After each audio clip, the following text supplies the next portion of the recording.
दर शनिवारी आमच्या इथे मारुती राय यांची आरती असते बरं का। रामकृष्ण हरी मित्रांनो, मी मंगेश सपकाळ। सकाळची सुरुवात आज मक्कात फवारणी करण्याने झाली। कशी आहे आमची मक्का? शेवटच्या पानावर मक्का आहे बरं का आमची। दादा फवारत होते, मी पाणी देत होतो। काय झालं माहिती आहे का? मागच्या व्हिडिओमध्ये आपण ह्या मक्कामध्ये तणनाशक फवारलं होतं, ट्रिंजर नावाचं, पण फवारताना एक काळजी आपण घेतलेली नाही।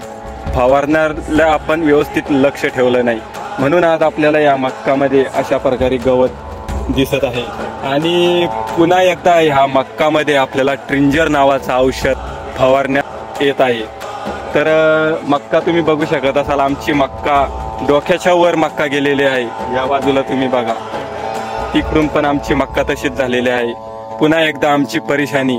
दादा गेलेले होते संभाजीनगरला आणि मी एकटाच असल्यामुळे आम्ही चायना पंपने 50 रुपये टाकीने फवारण्यासाठी दिलं होतं, पण फवारण्यांनी व्यवस्थित फवारलं नाही। मारत्या वेळेस आपण स्वतः तणनाशक मक्कामध्ये मारावे, जेणेकरून आपल्याला सोंगणीच्या वेळेस अडचण येणार नाही, म्हणून आपण स्वतः फवारणी करावी। मी असं म्हणत नाहीये की सर्वच जण तसे असतात, पण काही चांगले पण असतात।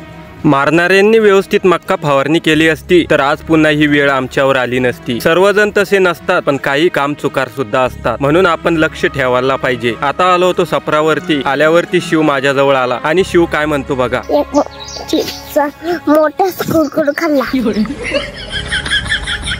फवारणी करून आम्ही खूप थकलो होतो, म्हणून आम्ही निवांत बसलो होतो। काही वेळाने ऊस दिसला म्हणून पटापट खाऊन घेतला। संध्याकाळची वेळ झाली होती। आई, वहिनी, अश्विनी आणि खंडू भाऊ सुद्धा आलेले होते। घरी निघण्याची वेळ झाली। पटापट गाडीवरती बसलो आणि निघालो घरी। डायरेक्ट मोठ्या घरी आम्ही आलो। मागच्या व्हिडिओमध्ये आपण पप्पांना छत्रपती संभाजीनगर या ठिकाणी बघण्यासाठी गेलो होतो आणि आता मोठे पप्पा सुट्टी होऊन घरी आले होते। मोठ्या पप्पांची तब्येत खूप खालावली आहे। आता आमची राधाबाई काय करत आहे काय माहिती। विळा लागलेलं बोट आता अशा प्रकारे बरं होत आहे। आता मस्तपणे खुर्चीवर बसलो निवांत। आणि आज शनिवार असल्यामुळे मारुती रायाला तेल वाहण्यासाठी मी मंदिरावरती गेलो। दर शनिवारी आमच्या इथे मारुती रायाची आरती असते बरं का। चला मग, व्हिडिओ आवडला असेल तर व्हिडिओला लाईक फॉलो करून घ्या। चला पुन्हा भेटूया। रामकृष्ण हरी।